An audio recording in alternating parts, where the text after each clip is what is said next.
Bapak Ibu Guru yang saya hormati, perkenalkan saya membacakan kegiatan dan acara pada pagi hari ini. Yang pertama pembukaan, yang kedua sambutan, yang ketiga rapat koordinasi persiapan PPKS, yang keempat lain-lain, dan kelima penutup.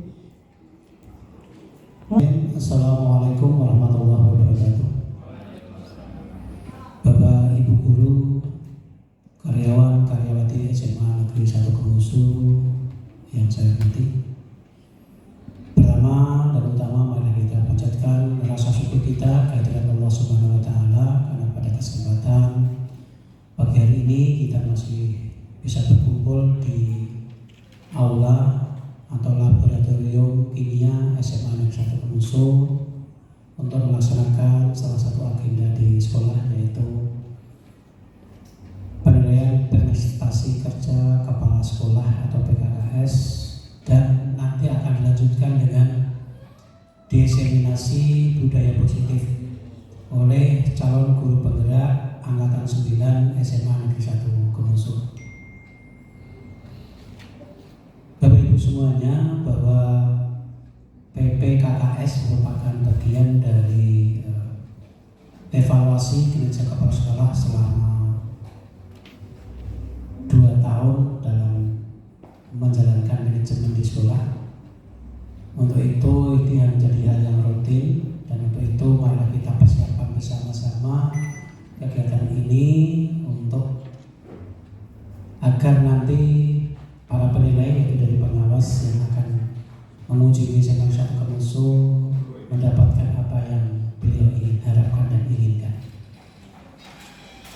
Bapak Ibu semuanya yang saya hormati, bahwa pada kesempatan hari ini saya mewakili kepala sekolah yang mohon maaf hari ini tidak bisa hadir di tengah-tengah kita karena adanya kepentingan. Sekali lagi beliau mohon izin dan memberikan mandat kepada saya untuk menyampaikan sedikit yang beliau harapkan untuk hari ini. Kemudian yang kedua juga akan ucapkan selamat kepada Bapak Ibu semuanya, calon guru penggerak SMA 1 Kemusu, karena pada saat ini sudah memasuki tahapan di modul kedua yang merupakan bagian dari pendidikan dan pelatihan di program pendidikan guru penggerak. Mudah-mudahan dengan kegiatan nanti Bapak Ibu semuanya calon guru penggerak bisa merealisasikan di sekolah kita, sehingga akhirnya bisa membawa sekolah kita menuju ke arah yang lebih baik. Tidak perlu banyak yang saya sampaikan.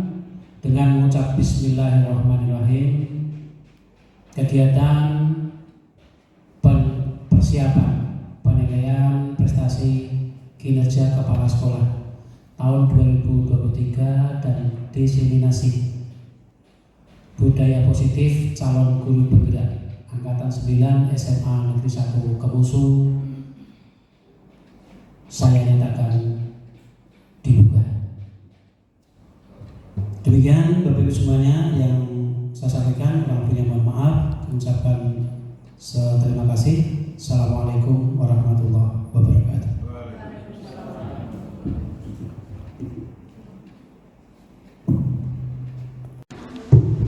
Baik, bismillahirrahmanirrahim. Assalamualaikum warahmatullahi wabarakatuh. Terima kasih atas kehadiran Bapak Ibu semuanya yang ada di ruangan ini. Mohon izin menyampaikan paparan materi untuk aksi nyata di tugas saya, yaitu di modul 1.4, khususnya di materi budaya positif, yaitu dengan tema menyebarkan pemahaman dan pengalaman penerapan budaya positif, khususnya di SMA Negeri 1 Kemusu. Selamat datang untuk Bapak Ibu guru hebat. Di sini mari kita belajar bersama, kemudian berkolaborasi, saling mendukung demi mewujudkan disiplin positif yang ada di SMA Negeri 1 Kemusu. Lanjut, Mbak. Ya, konsep di modul 1.4 yaitu tentang budaya positif. Yang pertama adalah perubahan paradigma belajar. Untuk yang kedua, disiplin positif Untuk yang ketiga, kebutuhan dasar manusia. Yang keempat, motivasi perilaku manusia. Yang kelima, posisi kontrol restitusi.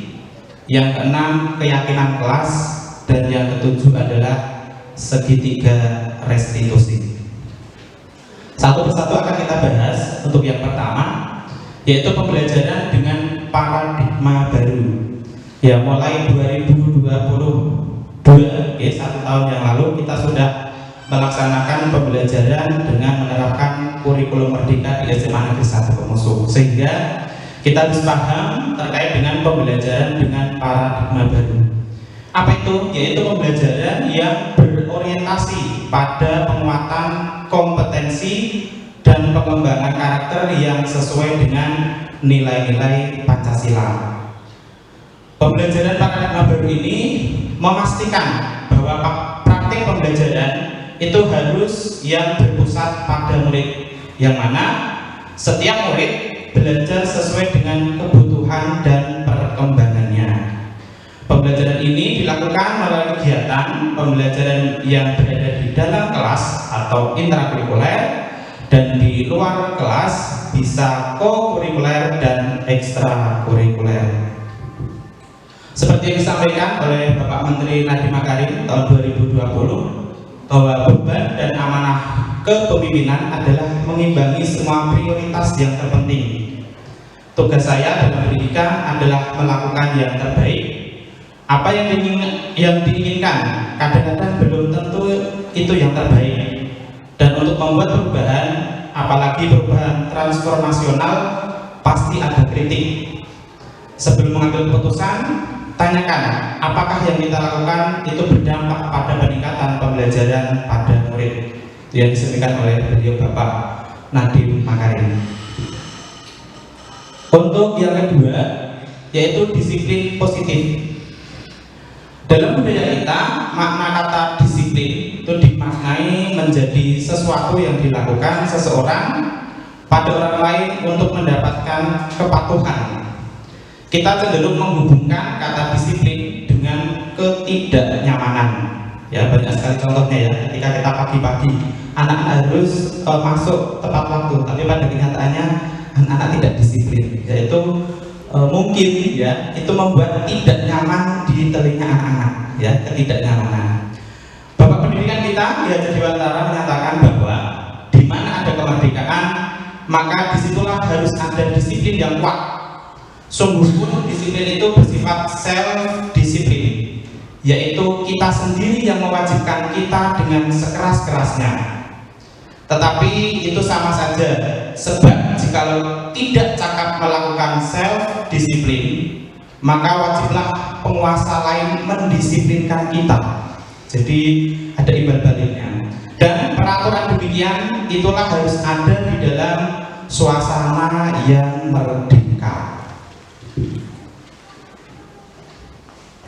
Menurut Dian Gosen yang lengkapnya atau Diani yang menyatakan bahwa arti dari kata disiplin berasal dari bahasa Latin, yaitu disiplina yang artinya belajar. Kemudian kata disiplin juga berasal dari akar kata yang sama dengan disciple atau murid sebagai pengikut. Kita sebagai pendidik memiliki tujuan untuk menjadikan seorang murid atau pengikut. Seseorang harus paham betul ya alasan mengapa mereka mengikuti suatu aliran atau ajaran tertentu, sehingga motivasi yang terbangun adalah motivasi intrinsik atau dari dalam diri siswa itu sendiri, bukan ekstrinsik, bukan dari luar. Berikutnya untuk kebutuhan dasar manusia. Nah, pada dasarnya setiap manusia, setiap siswa, bahkan diri kita itu memiliki kebutuhan dasar. Apa itu? Yang pertama adalah bertahan hidup, kemudian membutuhkan kasih sayang dan rasa diterima, kemudian kebutuhan dasar akan penguasaan, kemudian kebutuhan dasar akan kebebasan. Jadi setiap individu, setiap manusia memiliki kebutuhan dasar kebebasan, dan yang terakhir adalah kesenangan atau dalam bahasa Inggris ya survival, belonging, fun, power, and freedom. Ya, sama.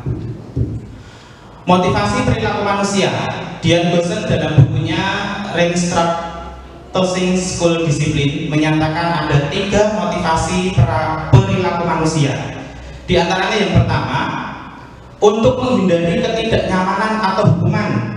Jadi mereka membutuhkan motivasi itu karena untuk menghindari ketidaknyamanan atau hukuman. Maksudnya, murid sedang menghindari permasalahan yang mungkin muncul dan berpengaruh pada mereka secara fisik, secara psikologis, maupun tidak terpenuhinya kebutuhan mereka. Jadi bila mereka tidak melakukan tindakan tersebut, motivasi ini bersifat eksternal. Jadi merasa mereka untuk menghindari ketidaknyamanan atau menghindari hukuman. Kemudian 2 motivasi berikutnya untuk mendapatkan imbalan atau penghargaan dari orang lain. Ya, murid melakukan sebuah tindakan untuk mendapatkan pujian dari orang lain yang menurut mereka penting dan mereka letakkan dalam dunia berkualitas mereka. Mereka juga melakukan sesuatu untuk mendapatkan hadiah, untuk mendapatkan pengakuan atau imbalan. Motivasi ini juga bersifat eksternal, bukan internal yang kita harapkan di depan nanti. Untuk yang ketiga, belum. Untuk yang ketiga, untuk menjadi orang yang mereka inginkan dan menghargai diri sendiri dengan nilai-nilai mereka yang mereka percaya. Jadi murid itu melakukan sesuatu karena nilai-nilai yang mereka yakini dan hargai. Dan mereka melakukannya karena mereka ingin menjadi orang yang melakukan nilai-nilai yang mereka yakini tersebut. Nilai ini adalah motivasi yang akan membuat seseorang memiliki disiplin positif, karena motivasinya perilakunya bersifat internal, bukan eksternal. Nah, ini yang kita harapkan. Yang ketiga, lanjut. Nah, di sini ada konsep. 2 slide berikutnya ada konsep disiplin dengan identitas gagal. Kemudian nanti juga ada konsep disiplin dengan identitas sukses. Berikut yang pertama, konsep disiplin dengan identitas gagal. Yang pertama, yang berupa hukuman. Dari konsep disiplin yang berupa hukuman itu bukan justru sukses, tetapi ternyata gagal. Kegagalan yang pertama itu akan membuat menyakitkan. Yang kedua, merasa tidak nyaman. Yang ketiga, murid akan menjadi takut dan hukuman dipandang sebagai suatu hal yang memaksa harus melakukan ini dan itu. Dan yang terakhir akan menjadikan rendah diri ternyata, ya, bukan menjadi sukses tapi malah gagal. Berikutnya masih di konsep disiplin dengan identitas gagal dengan memberikan penghargaan. Ini ternyata ada dampaknya juga. Yang pertama, tidak efektif, ya.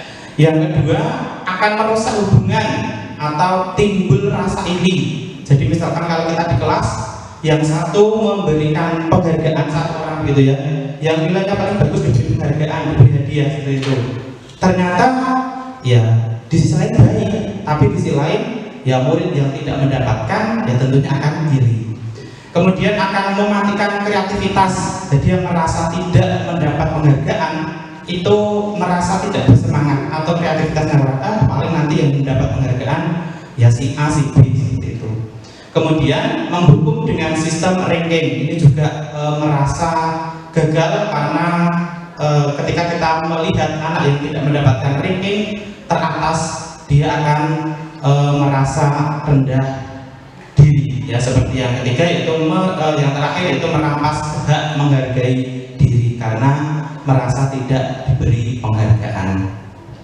Baik, untuk sebaliknya yaitu konsep disiplin dengan identitas sukses. Nah, ini yang kita harapkan. Jadi untuk yang identitas sukses dengan konsep disiplin, harapannya ada sebuah konsekuensi. Dampak dari adanya konsekuensi yang pertama dapat menguatkan dalam jangka pendek. Berikutnya bisa memonitoring berkelanjutan. Kemudian dapat monitoring berkelanjutan. Ini sama ya? Oh iya. Berikutnya untuk yang 3 berarti ya, kehilangan waktu untuk merenungi kesalahan. Berikutnya yang terakhir, murid dapat menghormati sebuah peraturan. Selanjutnya untuk posisi kontrol restitusi yang kelima, dari Bapak Ki Hajar Dewantara menyebutkan bahwa merdeka itu artinya tidak hanya terlepas dari perintah, akan tetapi juga cakap buat memerintahkan diri sendiri. Jadi merdeka tidak cakap untuk memerintah, tetapi merdeka untuk konsep disiplin dengan identitas sukses. Lanjutnya tadi ya, dengan melakukan restitusi maka akan bertanggung jawab atas perilaku yang dilakukan. Yang kedua, dapat fokus dengan pemecahan masalah sosial jangka panjang. Berikutnya, murid menghormati diri dan orang lain. Teori kontrol atau diri memegang kontrol atas kekuasaan dirinya. Dan yang terakhir, murid akan bersemangat untuk memperbaiki diri atau kesalahan yang dia lakukan. Di sini ada tabel, ini namanya tabel Y, ya. Tabel Y di mana suatu tindakan itu bisa berdampak positif dengan di buat tabel Y ada 3 kategori, yaitu terdengar, terlihat, dan berperilaku. Untuk yang pertama terdengar, contohnya di sini satu orang berbicara, yuk saya bantu. Kemudian kita bisa selesaikan ini secara bersama-sama. Terima kasih, atau tolong ya, atau mengucapkan dengan permisi, boleh saya pinjam, nanti akan segera saya kembalikan. Nah, ini terdengar. Dengan kata-kata seperti ini harapannya akan menimbulkan dampak yang positif. Kemudian dari perilaku disiplin berikutnya yang terlihat, ya, ini berempati terhadap perasaan orang lain. Kemudian memegang barang milik orang lain hanya dengan izinnya. Kemudian mendengarkan dengan seksama, senantiasa berbuat baik dan berbagi. Itu kalau kita contohkan yang terakhir ya, berbagi. Kalau orang membagi makanan misalnya, itu akan berdampak positif. Positifnya akan merasa senang. Kemudian kalau berperilaku, ya, dengan berperilaku kita bisa melihat anak-anak yang tersenyum ramah misalnya, monggo Pak, monggo Bu. Nah, itu contoh dari berperilaku. Kemudian memberikan salam hormat, ya, dengan berjabat tangan, ya.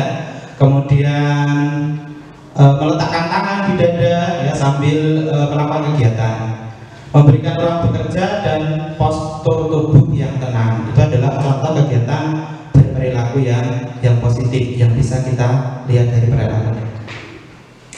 Di sini tujuan mulia dari penerapan disiplin positif yaitu agar terbentuk murid-murid yang memiliki berkarakter, berdisiplin, santun, jujur, peduli, bertanggung jawab, dan merupakan pembelajar sepanjang hayat sesuai dengan standar kompetensi lulusan yang diharapkan. Nah, ini adalah sebuah terobosan terkait dengan restitusi, yaitu sebuah pendekatan untuk menciptakan disiplin positif.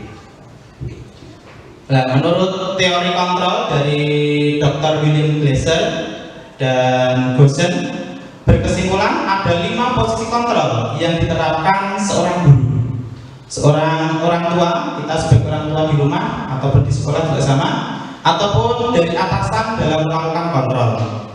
Kelima posisi kontrol tersebut, yang pertama bertindak sebagai penghukum, yang kedua sebagai pembuat merasa bersalah, kemudian bertindak sebagai teman, bertindak sebagai pemantau, dan bertindak sebagai manajer. Itu teori kontrol yang disampaikan oleh Dr. William Glasser dan Gosen. Sehingga ini nanti bisa dicontohkan dari masing-masing mana dari kelima posisi kontrol yang bisa kita terapkan untuk menciptakan disiplin positif. Nah, ini dicontohkan yang pertama sebagai posisi penghukum.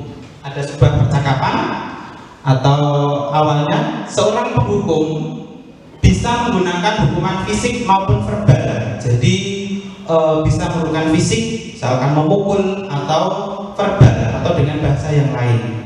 Orang-orang yang menjalankan posisi penghukum ini senantiasa mengatakan bahwa sekolah memerlukan sistem atau alat yang dapat lebih menekankan murid-murid lebih dalam lagi. Kemudian guru-guru yang menerapkan proses penghukum akan berkata, ya, jadi kita tuh mungkin juga pernah melakukan ini. Contohnya adalah patuhi aturan saya, atau awas jangan melakukan ini, jangan melakukan itu misalkan. Kemudian ada perkataan lain, kamu selalu saja salah. Nah, itu juga termasuk kontrol dalam penghukum, tipe penghukum. Kemudian ada lagi selalu, pasti selalu yang terakhir selesai, ya, memberikan judgement atau cat kepada anak gitu ya. Kamu lagi anak, selalu, pasti kamu yang terakhir, pasti kamu yang datang terlambat misalkan. Nah, guru seperti ini itu senantiasa percaya hanya ada satu cara agar pembelajaran itu berhasil, ya, yaitu dengan cara guru tersebut melakukan menghukum, ya. Biasanya ini nada suaranya tinggi, bahasa tubuhnya, ya, matanya melotot misalkan. Mungkin Pak Guru pernah mungkin Pak Guru pernah, atau saya pernah dilakukan di tipe penghukum ini, ya, khususnya di kegiatan pramuka itu sering. Tapi apakah itu sudah benar atau belum, nanti kita lanjut di kesimpulan yang terakhir. Dan cara lain, ya, jari menunjuk-nunjuk atau menghardik, ya. Contoh yang lain, terlambat lagi, pasti terlambat lagi, ya, selalu datang terlambat.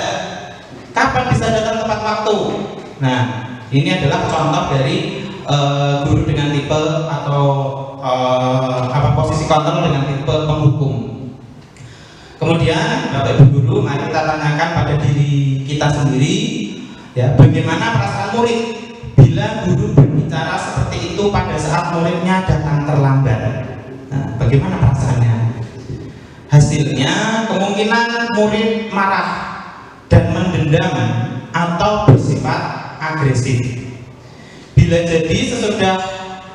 jadi sesudah kembali duduk, murid tersebut akan mencoret-coret bukunya atau meja tulisannya, ya.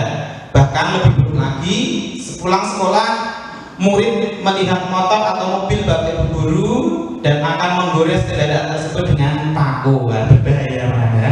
Ternyata tipe ini kalau kita cermati bersama belum pas, ternyata belum sesuai dengan posisi kontrol yang diharapkan, yaitu budaya positif, belum sesuai. Kemudian kita lanjut ke tipe kontrol yang kedua, yaitu membuat rasa bersalah. Mungkin kalau diberi ranking gitu ya, yang paling atas itu yang paling kejam istilahnya. Ini yang kedua, di bawahnya kejam. Membuat rasa bersalah. Pada posisi ini biasanya guru akan bersuara lebih lembut. Membuat rasa bersalah akan menggunakan keheningan yang membuat orang lain merasa tidak nyaman, bersalah atau rendah diri. Kata-kata yang keluar dengan lembut akan terjadi seperti berikut, ya. Ibu sangat kecewa atau bapak sangat kecewa sekali dengan kamu. Berapa kali bapak harus memberitahu kamu, ya? Gimana coba kalau orang tua kamu tahu kamu berbuat begini, misalkan berbuat kesalahan itu. Di posisi ini, murid akan memiliki penilaian yang buruk tentang diri mereka karena merasa dibuat bersalah. Murid merasa tidak berharga dan telah mengecewakan orang-orang yang ada di sekelilingnya. Kemudian membuat rasa bersalah, nada suaranya memelas, ya, halus, sedih. Kemudian dari bahasa tubuhnya merapat pada anak, kemudian lesu, ya. Contoh lain lagi, Adi, kamu ini bagaimana ya? Kamu sudah berjanji dengan ibu tidak akan terlambat lagi. Kamu kenapa ya senang sekali mengecewakan ibu? Ibu benar-benar kecewa sekali. Nah, itu kan merasa bersalah, ya. Kemudian bagaimana perasaan murid bila ditegur seperti cara di atas, ya? Ternyata hasilnya murid akan merasa bersalah telah mengecewakan ibu atau bapak gurunya. Murid akan merasa menjadi orang yang gagal dan tidak sanggup membahagiakan orang lain, ya. bunuh diri. Tidak, ini dibuat halus, tapi ternyata menyakitkan hati. Bahkan kadangkala sikap seperti ini telah lebih berbahaya daripada penghukum ternyata. Enggak. Karena emosi akan tertanam rapat di dalam murid, menahan perasaan, tidak disampaikan, ya. Tidak seperti murid dengan guru penghukum, di mana murid bisa menumpahkan amarahnya walaupun dengan cara negatif. Kalau tadi penghukum ya dengan cara mencoret-coret atau bebas ke motor, ya, apa motornya gurunya diorek-orek atau mungkin lebih parah lagi digulingkan gitu. Murid ini tertekan seperti inilah yang tiba-tiba bisa meletus amarahnya dan bisa menyakiti dirinya sendiri atau orang lain. Jadi ada lebih berbahaya ternyata. Jadi di sekitar kita atau di berita-berita ada kejadian yang mungkin seperti itu, bisa saja mungkin pada saat penanganan masalah seorang guru atau pemimpin itu menggunakan kontrol ini, membuat rasa bersalah, ternyata lebih berbahaya. Iya, kayak di doktrin secara halus. Oke, lanjut kontrol yang ketiga. Ya, ini posisi kontrol yang ketiga, guru bertindak sebagai teman atau pemimpin bertindak sebagai teman. Nah, guru pada posisi ini tidak dapat menyakiti murid, tidak akan menyakiti murid, namun akan tetap berupaya mengontrol murid melalui persuasi. Posisi teman pada guru bisa negatif ataupun positif, ya. Positif di sini berupa hubungan baik yang terjalin antara guru dan murid. Guru di posisi teman menggunakan hubungan baik dan humor untuk mempengaruhi seseorang. Mereka akan berkata, ayo bantulah demi Bapak ya, atau ayo ingat tidak bantuan, ayo ingat tidak bantuan Bapak selama ini. Oh ya, lebih halus. Berikutnya, ya sudah, kali ini tidak apa-apa. Ini merasa ada yang membantu. Hal negatif dari posisi teman adalah bisa suatu saat guru tersebut tidak membantu, maka murid akan kecewa dan berkata, saya pikir Bapak atau Ibu teman saya, ya. Murid merasa dikecewakan dan tidak mau lagi berusaha. Hal lain yang mungkin timbul adalah murid hanya bertindak untuk guru tertentu, jadi tidak semua murid diperlakukan sama. Murid akan tergantung pada guru tersebut, ya. Sebagai teman, nada suaranya biasanya ramah, akrab, dan juga bisa dilakukan dengan bercanda. Kemudian dari bahasa tubuh, merapat dengan murid, mata dan senyum jenaka atau dengan humor. Contohnya, adik, ayolah, bagaimana sih kamu? Ya, kemarin kamu sudah berjanji ke Bapak bukan? Kenapa terlambat lagi? Ya, dengan menggunakan bahasa tubuh sambil tertawa ringan. Ya sudah, tidak apa-apa. Duduk dulu sana. Nanti Pak Guru bantu kamu ini, ya, tambah dengan senyum-senyum. Ya. Kemudian bagaimana perasaan murid dengan sikap guru seperti ini? Ya, ternyata hasilnya murid akan merasa senang dan akrab dengan guru. Guru yang menyenangkan. Ya. Ini termasuk dampak yang positif. Hanya saja di sisi negatif, murid menjadi tergantung pada guru tersebut karena setiap guru memiliki karakter yang berbeda. Bila ada masalah, dia merasa bisa mengandalkan guru tersebut untuk membantunya. Ya. Akibat lain dari posisi teman, Adi hanya akan berbuat sesuatu bila yang menyuruh adalah guru tersebut, ya. Dan belum tentu berlaku yang sama dengan guru atau orang lain. Jadi hanya mengidolakan satu guru. Nanti kalau ada masalah dengan guruan Pak A misalkan, nah, jadi guru yang lain tidak diberlakukan sama, walaupun sebagai teman, tetapi ada dampak negatifnya juga. Berikutnya, seorang guru atau seorang pemimpin untuk posisi kontrol berikutnya yaitu sebagai pemantau. Ya, di sini memantau berarti mengawasi, ya, Pada saat kita mengawasi, kita bertanggung jawab atas perilaku-perilaku yang kita awasi. Posisi pemantau berdasarkan pada peraturan dan konsekuensi. Dengan menggunakan sanksi atau konsekuensi, kita dapat memisahkan hubungan pribadi kita dengan murid sebagai seseorang yang menjalankan posisi pemantau. Pertanyaan yang diajukan seorang pemantau biasanya seperti ini. Peraturannya apa?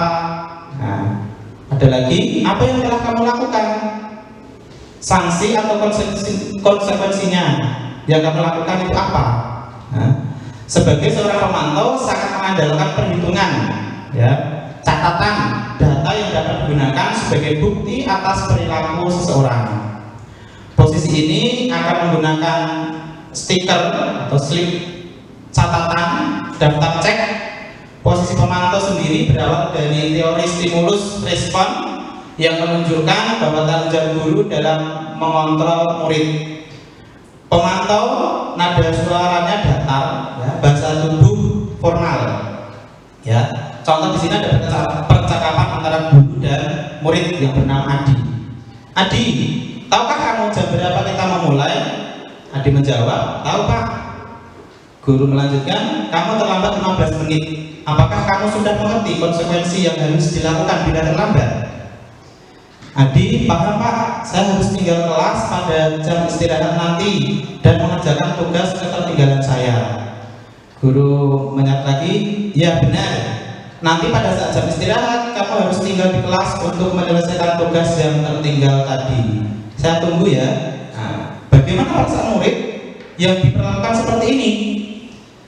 Dengan teori pemantau, ternyata hasilnya murid memahami konsekuensi yang harus dijalankan karena telah melanggar salah satu peraturan yang ada di sekolah. Guru tidak menunjukkan suatu emosi yang berlebihan, menjadi marah atau membuat merasa bersalah. Murid tetap dibuat tidak nyaman, yaitu dengan harus tinggal di kelas pada waktu jam istirahat dan mengerjakan tugas. Guru tetap harus memantau murid pada saat mengerjakan tugas di jam istirahat karena murid tidak bisa ditinggal seorang diri. Nah, ini contoh dari posisi yang keempat, yaitu pemantau. Berikutnya, seorang pemimpin atau seorang guru itu bertindak sebagai posisi kontrol manajer. Ini posisi terakhir, di mana manajer adalah posisi di mana seorang guru berbuat sesuatu bersama dengan murid, mempersilahkan murid, mempertanggungjawabkan perilakunya, mendukung murid agar dapat menemukan solusi atas permasalahannya sendiri. Seorang manajer telah memiliki keterampilan di posisi teman maupun pemantau. Dan dengan demikian bisa jadi di waktu-waktu tertentu kembali kepada kedua posisi tersebut bila diperlukan.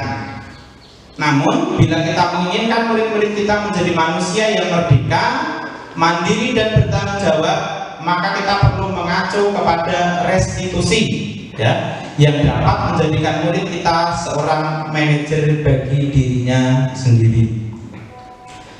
Di posisi kontrol manajer, murid diajak untuk menganalisis kebutuhan dirinya maupun kebutuhan orang lain. Di sini penekanan bukan pada kemampuan membuat konsekuensi, namun dapat berkolaborasi, ya, dengan murid bagaimana memperbaiki kesalahan yang ada. Seorang manajer akan berkata, apa yang kita yakini, ya, maka akan diingat kembali ke keyakinan kelas yang sudah dibuat. Apakah kamu meyakininya? Jika kamu meyakininya, apakah kamu bersedia memperbaikinya? Jika kamu memperbaiki ini, hal ini menunjukkan apa tentang dirimu? Apa rencana kamu untuk memperbaiki hal ini? Tugas seorang manajer bukan untuk mengatur perilaku seseorang, kita membimbing murid untuk dapat mengatur dirinya. Seorang manajer bukannya memisahkan murid dari kelompoknya, tapi mengembalikan murid tersebut ke kelompoknya dengan lebih baik dan lebih kuat. Bisa jadi dalam praktik penerapan disiplin sehari-hari, kita akan kembali ke posisi teman atau pemantau. Karena murid yang ditangani belum siap diajak untuk berdiskusi atau diundang melalui melakukan restitusi. Namun perlu disadari tujuan akhir dari 5 posisi kontrol seorang guru adalah mencapai posisi manajer, di mana di posisi inilah murid dapat menjadi pribadi yang mandiri, merdeka dan bertanggung jawab atas segala perilaku dan sikapnya, yang pada akhirnya dapat menciptakan lingkungan yang positif, nyaman, dan aman. Dalam posisi manajer ini biasanya nada suaranya tulus, ya, bahasa tubuh tidak kaku, mendekat ke murid. Ya. Posisi manajer, guru akan mengembalikan tanggung jawab pada murid untuk mencari jalan keluar permasalahannya dengan bimbingan guru. Nah, ini yang terakhir, manajer. Berikutnya.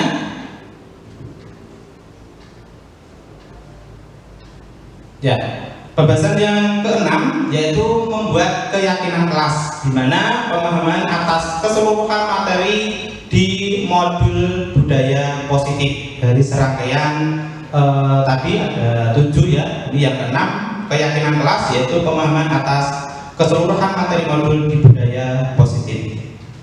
Lanjut. Nah, mengapa keyakinan kelas? Mengapa tidak peraturan kelas saja? Ya. Untuk menuju ke pertanyaan tersebut, ya, jawablah pertanyaan-pertanyaan berikut. Yang pertama, mengapa kita memiliki peraturan tentang penggunaan helm pada saat mengendarai kendaraan roda 2 atau motor? Apa yang menjadi dasar pada saat melakukan kita naik motor atau naik mobil? Kenapa harus menggunakan helm? Kira-kira jawabannya apa? Apa Bu? Jawabannya apa? Kenapa harus menggunakan helm? Untuk keselamatan, ya. Untuk keselamatan. Kemungkinan jawaban Ibu yang disampaikan betul, ya. Untuk keselamatan. Mengapa kita memiliki peraturan tentang penggunaan masker dan mencuci tangan setiap saat? Tujuannya untuk apa? Ya, jawabannya mungkin sama. Ya, pada saat kemarin ya, di waktu 2 tahun belakangan, ya, pada saat pandemi virus corona menyerang dunia, ya, jawabannya ya sama. Pada saat mereka harus mencuci tangan, menggunakan masker, ya, untuk kesehatan dan untuk, ya, atau mungkin untuk menjaga keselamatan diri kita, ya. Disiplin positif merupakan pendekatan menuntun siswa melakukan kontrol diri dan karakter, ya. Dari kontrol diri dan karakter, nilai kebajikan dan keyakinan kelas, yaitu nilai-nilai kebajikan merupakan sifat-sifat positif manusia yang merupakan tujuan mulia yang ingin dicapai setiap individu. Keyakinan kelas sebagai fondasi dan arah tujuan sebuah kelas yang akan menjadi landasan dalam memecahkan konflik atau permasalahan yang ada di dalam sebuah kelas. Berikutnya, tahapan penciptaan program kebajikan. Yang pertama, lihat daftar kebajikan yang telah disusun bersama. Jadi lihat dulu daftar kebajikan atau kebaikannya. Yang kedua, tentukan nilai-nilai kebajikan yang ingin dijadikan perhatian utama di sekolah Anda. Ya, sekolah kita ingin menentukan kebajikan yang apa? Misalkan disiplin atau jujur atau tanggung jawab. Ya, ditentukan satu yang menjadi perhatian. Kemudian curah pendapat dalam kelompok, ya, berdiskusi mana yang hendak diutamakan, gitu. Kemudian nilai-nilai kebajikan yang utama. Kemudian bahas kembali dalam kelompok Anda. Misalkan kebajikannya banyak sekali. Ya, jujur, tanggung jawab, disiplin, ya, menghargai kebersihan, ya, toleransi. Ya, itu nanti setelah diberi satu, kemudian dikaji ulang, didiskusikan kembali, disempurnakan. Kemudian kalau sudah, tahap yang terakhir yaitu buatlah poster atau muat di media sosial, di media keyakinan sekolah atau kelas Anda. Jadi di kelas kita kalau sudah disepakati kebajikannya apa, dipilih satu, kemudian dikaji ulang. Kalau sudah sepakat, ya ini yang dipilih, jujur misalkan. kemudian kita sebarkan di media sosial, atau kita bisa membuat poster ya di dalam kelas atau sekolah kita. Berikutnya, pembentukan keyakinan sekolah atau keyakinan kelas. Keyakinan kelas ini bersifat lebih abstrak atau nyata daripada peraturan yang lebih rinci dan konkret. Keyakinan kelas berupa pernyataan universal, jadi yang umum, ya. Kemudian pernyataan keyakinan kelas senantiasa dibuat dalam bentuk yang positif. Keyakinan kelas hendaknya tidak terlalu banyak sehingga mudah diingat dan dipahami oleh seluruh warga kelas, warga sekolah. Keyakinan kelas sebaiknya sesuatu yang dapat diterapkan di lingkungan tersebut. Semua warga kelas hendaknya ikut berkontribusi dalam pembuatan keyakinan kelas lewat kegiatan curah pendapat atau berdiskusi. Jadi tidak semata-mata guru atau sekolah yang membuat peraturan, tapi antara guru dan murid atau siswa.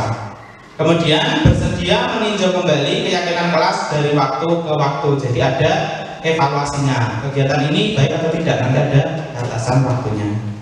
Nah, berikutnya adalah segitiga restitusi, di mana dalam segitiga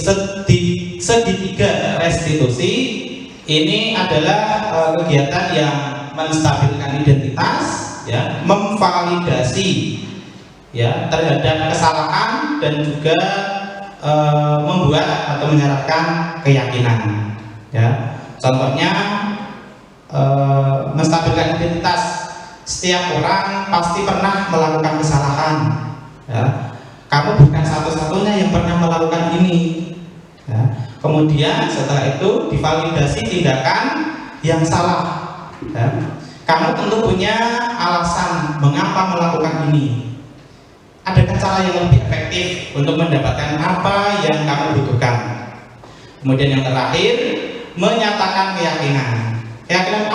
Keyakinan kelas apa yang telah kita sepakati. Jadi dibuat dulu, kemudian kita buat segitiga restitusinya. Atau contoh yang kedua, kamu ingin menjadi orang yang seperti apa? Nah ini jadi yang ketiga saling berhubungan. Jadi yang pertama menstabilkan identitas, kemudian divalidasi tindakan yang salah, kemudian yang terakhir menanyakan keyakinan. Nah, ini poin penting dari segitiga restitusi. Poin yang pertama menstabilkan identitas, yang kedua validasi tindakan yang salah, kemudian menanyakan keyakinan. Segitiga restitusi bisa dilakukan dengan langkah-langkah. Yang pertama menstabilkan identitas atau stabilize the identity, ya. Dengan teori kontrol kita semua akan melakukan hal yang terbaik yang bisa kita lakukan. Kemudian yang kedua validasi tindakan yang salah atau validate the misbehavior. Teori kontrolnya semua perilaku memiliki alasan. Dan yang terakhir menanyakan keyakinan atau seek the belief. Teori kontrolnya kita semua memiliki motivasi internal. Ya, lanjut. Sisi satu atau di bagian bawah yang pertama ya, menstabilkan identitas. Maksudnya bagian dasar dari segitiga bertujuan untuk ya mengubah identitas anak dari orang yang gagal karena melakukan kesalahan menjadi orang yang sukses. Anak yang melanggar peraturan karena sedang mencari perhatian adalah anak yang sedang mengalami kegagalan. Dia mencoba untuk memenuhi kebutuhan dasarnya, namun ada benturan. Kalau kita mengkritik dia, maka kita akan tetap membuatnya dalam posisi gagal. Kalau kita ingin ia menjadi reflektif, maka kita harus meyakinkan si anak dengan cara mengatakan kalimat-kalimat ya seperti berikut. Berbuat salah tidak apa-apa, ya. Berikutnya, tidak ada manusia yang sempurna. Saya juga pernah melakukan kesalahan seperti itu. Kita bisa menyelesaikan ini, ya. Bapak atau ibu tidak tertarik mencari siapa yang salah, tapi bapak ibu ingin mencari solusi dari permasalahan yang diperbuat. Kamu berhak merasa seperti itu, ya. Dan yang terakhir dengan kalimat, apakah kamu sedang menjadi teman yang baik buat dirimu sendiri? Nah itu adalah cara-cara ungkapan kalimat untuk memvalidasi, menstabilkan ya. Yang pertama, menstabilkan permasalahan. Kemudian untuk sisi yang kedua, segitiga ya, ada 3 berarti. Sisi yang kedua adalah validasi tindakan yang salah. Setiap tindakan kita dilakukan dengan suatu tujuan, yaitu memenuhi kebutuhan dasar. Kalau kita memahami kebutuhan dasar apa yang mendasari sebuah tindakan, kita akan bisa menemukan cara-cara paling efektif untuk memenuhi kebutuhan tersebut. Menurut teori kontrol, sebuah tindakan manusia, baik atau buruk, pasti memiliki maksud atau tujuan tertentu. Seorang guru yang memahami teori kontrol pasti akan mengubah pandangannya dari teori stimulus respon ke cara berpikir proaktif yang mengenali tujuan dari setiap tindakan. Kita mungkin suka sikap seseorang anak yang terus-menerus merengek, ya, tidak suka, ya. Akan tetapi bila sikap itu mendapat perhatian kita, maka kita tetap memenuhi kebutuhan anak tersebut. Kalimat-kalimat di bawah ini mungkin terdengar asing buat guru, namun bila dikatakan dengan nada tanpa menghakimi, akan memvalidasi kebutuhan mereka. Contohnya, padahal kamu bisa melakukan yang lebih buruk dari ini ya, kamu pasti punya alasan mengapa melakukan hal itu. Kamu patut bangga pada diri sendiri karena kamu telah melindungi sesuatu yang penting buat kamu. Kamu boleh mempertahankan sikap itu, tapi kamu harus menambahkan sikap yang baru. Ini adalah contoh validasi tindakan. Sisi yang ketiga dari segitiga restitusi yaitu menanyakan keyakinan atau seek the belief. Teori kontrol menyatakan bahwa kita pada dasarnya itu termotivasi secara internal. Ketika identitas sukses telah tercapai dengan langkah yang satu dan tingkah laku yang salah telah divalidasi dari langkah yang kedua, maka anak ini akan siap untuk dihubungkan dengan nilai-nilai yang dia percayai dan berpindah menjadi orang yang dia inginkan. Pernyataan atau pertanyaan-pertanyaan di bawah ini adalah contoh dari menanyakan keyakinan anak dengan keyakinan kelas atau keluarga yang sudah disepakati. Apa yang kita percaya sebagai kelas atau keluarga, apa nilai-nilai umum yang kita telah sepakati. Yang ketiga, apa bayangan kita tentang kelas dan ideal. Dan yang terakhir, kamu mau jadi orang yang seperti apa. Ini adalah contoh menanyakan keyakinan kelas ya. Itu adalah contoh dari perlakuan sikap melakukan segitiga restitusi.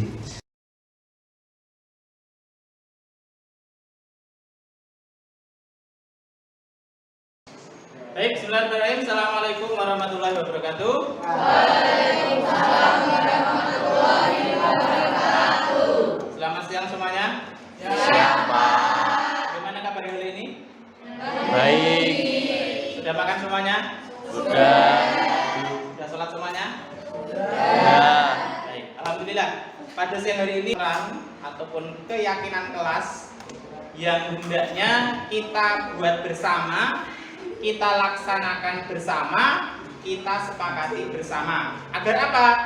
Agar pembelajaran kalian selama di sekolah itu menyenangkan. Ya, tidak ada yang ribut bermain HP. Bermain HP-nya atau penggunaan HP-nya itu digunakan secara bijak sesuai dengan kebutuhan. Nah, di sini Pak Guru punya beberapa tulisan yang sudah Pak Guru tempel di papan tulis. Nah, masing-masing ini nanti akan kita diskusikan, kita buat bersama-sama. Yang pertama, di sini Pak Guru memberikan blok warna merah yang isinya peraturan-peraturan yang perlu ditaati warga kelas. Nanti setiap kalian berdiskusi, nanti masing-masing kelompok satu baris ini saja ya, masing-masing baris ya. Kelompok 1, kelompok 2, kelompok 3, kelompok 4 ya, biar mudah. Nanti hasil diskusinya Pak Guru beri post-it ya. Beri post-it ya. Ini dengan warna yang berbeda, nanti setelah kalian tuliskan nanti ditempel di papan. Ditempel di papan.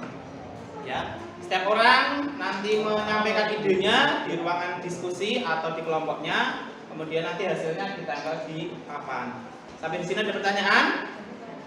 Tidak.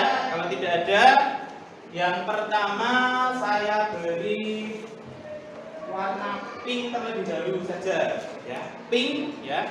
Warna pink ini nanti silakan dituliskan dengan peraturan yang perlu ditaati warga kelas. Jadi semua orang mendiskusikan tentang peraturan yang perlu ditaati di kelas ini. Paham ya? Paham. Untuk kelompok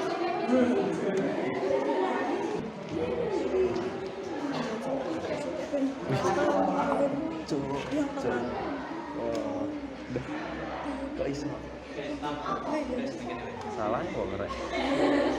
ya, terima kasih Mbak Ginasti sudah melengkapi ya peraturan-peraturan yang perlu ditaati warga kelas. Mbak Ginasti, saya minta tolong untuk dibacakan dari 8 pendapat teman kalian. Oke, Ginasti yang pertama, yang lain dengarkan dulu. Pertama, diwajibkan tiket sesuai jadwal setelah KBM. Kedua, tidak tidur bijak dan KBM. Ketiga, mengambil satu kelas maksimal 10 menit. Keempat, wajib piket. Kelima, tidak membuang sampah sembarangan. Keenam, mengikuti pembiasaan setiap pagi sebelum KBM. Ketujuh, bertanggung jawab atas tugas. 8, menghormati guru yang sedang mengajar. Dari ke-8 peraturan, adakah yang mau menambahkan? Adakah yang mau menambahkan? Dari semuanya? Kelompok 4 yang belakang mau menambahkan? Dari ke-6 ini, ke-8 ya, maaf ke-8, apakah disepakati? Sepakati. Sepakati. Sepakat? Sepakat. Terima kasih buat Mbak Ginasti yang berikutnya kita lanjutkan blok yang kedua, yaitu mengubah peraturan-peraturan menjadi kalimat positif.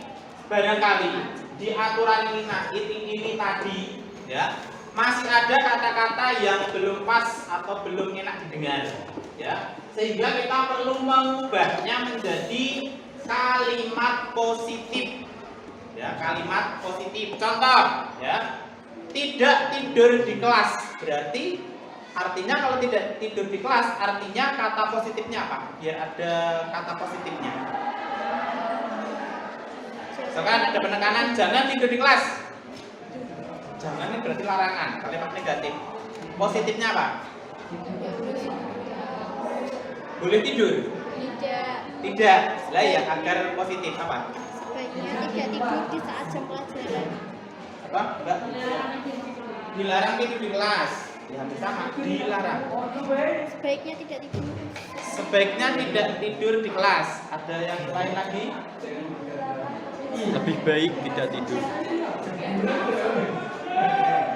Dilarang menghilangkan kebiasaan Tidur di kelas. tidur pada saat. Bagaimana kalau seperti ini? Ada contoh dilarang atau tidak boleh tidur di kelas. Kalau kalimat positifnya Pak Guru ganti, ikutilah pelajaran dengan fokus. Fokus kan berarti ya memperhatikan, tidak tidur, tidak bermain HP. Begitu sepakat? Sepakat. Jadi ada kalimat positifnya. Baik. Di sini yang tidak sesuai atau yang belum sesuai, silakan diubah menjadi kalimat positif sama seperti tadi, dituliskan di post-it dengan warna yang berbeda. Yang masih banyak warna kuning saja, kuning. Hijau, ya. Masing-masing kelompok saya beri warna hijau. Nanti menuliskan. Kalau tadi kalimatnya sudah sesuai ya sudah, tidak usah diubah. Yang belum sesuai baru nanti diubah. Gitu ya. Kelompok 1. Nah, diskusikan kelompok 2. Tadi yang dituliskan apa? Mau perlu diganti atau tidak? Tuliskan. Silakan dituliskan. Tuliskan kalimat positif. Yang tadi dituliskan tentunya masing-masing ya. selanjutnya dituliskan hasil diskusinya mengenai mengubah peraturan menjadi kalimat positif. Yo, yang kelompoknya yang sudah bisa ditempelkan. Jangan kedikuin, Pak.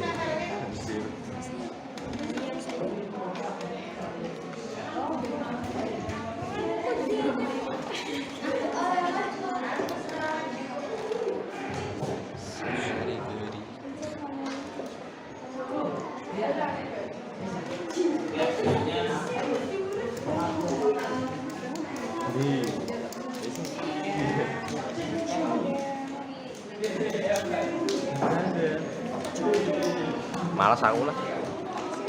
Nih, kiri. Kowe tak bayar kas. Sakara. Ah.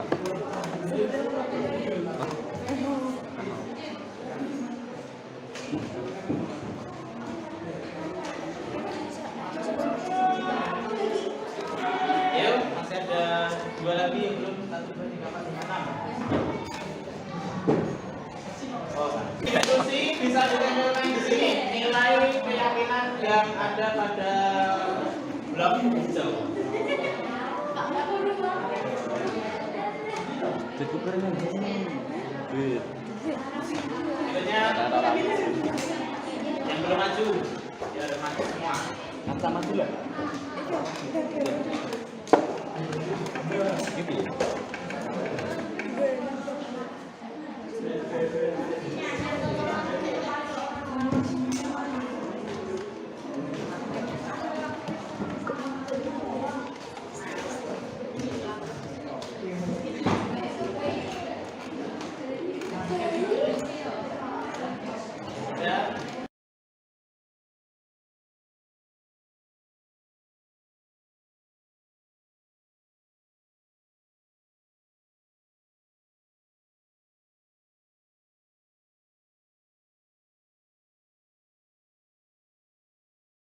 Anak-anak semuanya, alhamdulillah diskusi kita sudah berjalan dengan baik. Dari langkah 1 sampai langkah 6 sudah kita sepakati bersama dengan hasil kesepakatan keyakinan kelas 11B. Saya bacakan kembali. Yang pertama, setiap siswa atau warga kelas 11B bertanggung jawab atas tugas. Jadi kalau ada tugas, kita kerjakan secara tanggung jawab penuh, tidak boleh malas-malas. Sepakat ya? Sepakat. 2. Menghormati guru saat mengajar. Jadi harus fokus, tidak bermain HP atau tidak ngobrol sendiri. Sepakat ya? Sepakat. 2. Jika terlambat masuk kelas, maksimal diberi toleransi 10 menit. Sepakat? Sepakat. Dan yang keempat, mengikuti pelajaran dengan fokus, ya, konsentrasi. Kemudian yang kelima, diwajibkan piket sesuai dengan jadwal sehabis KBM. Jadi piketnya tidak pagi, tetapi setelah KBM berlangsung. Maka dia nomor 5. Nomor 6, mengikuti pembiasaan setiap pagi sebelum KBM. Pembiasaan kita yaitu mendengarkan tilawah atau mengaji dan menyanyikan lagu Indonesia Raya. Kemudian yang ke-7, menggunakan HP dengan bijak, artinya sesuai dengan kebutuhan, sesuai dengan konteks pelajaran yang diajar atau KBM saat itu. Kemudian yang ke-8, masuk kelas tepat waktu, ya. Tadi toleransi ada banyak. Yang ke-9, jika membuang sampah harus pada tempatnya. Begitu diskusi kita hari ini. Semuanya 1 sampai 9 semuanya sepakat? Sepakat. Sepakat, berarti di sini saya beri tanda tangan.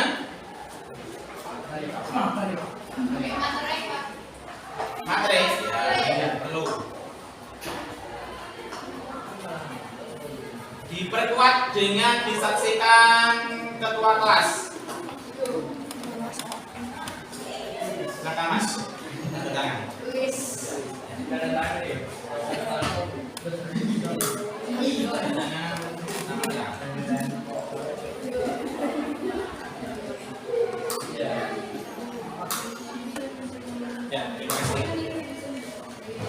Dengan demikian diskusi kita sudah selesai, artinya 9 kesepakatan ini kita laksanakan bersama dengan penuh tanggung jawab. Sepakat ya? Sepakat. Terima kasih untuk kegiatan siang hari ini. Saya akhiri. Assalamualaikum warahmatullahi wabarakatuh. Waalaikumsalam warahmatullahi wabarakatuh. Nah, Bapak Ibu, bagaimana perasaan kita ketika menerima materi ini? Apakah kita tertarik dengan posisi kontrol sebagai penghukum, kemudian membuat rasa bersalah, menjadi teman, sebagai pemantau dan juga sebagai manajer? Mari kita terapkan bersama.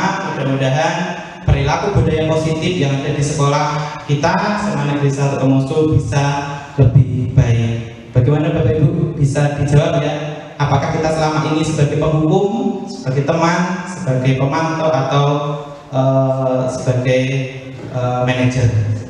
Bagaimana Bapak Ibu setelah mendapatkan materi ini? Ada yang bangga? Tertantang. Alhamdulillah, Pak Fatoni tertantang. Bu Mai merasa bagaimana Bu Mai? Tertantang. Alhamdulillah, semangat ya. Yang lain Bu Dwi merasa apa Bu setelah mendapatkan materi ini? Bangga, alhamdulillah, bangga. Sekarang sudah tahu. Ya.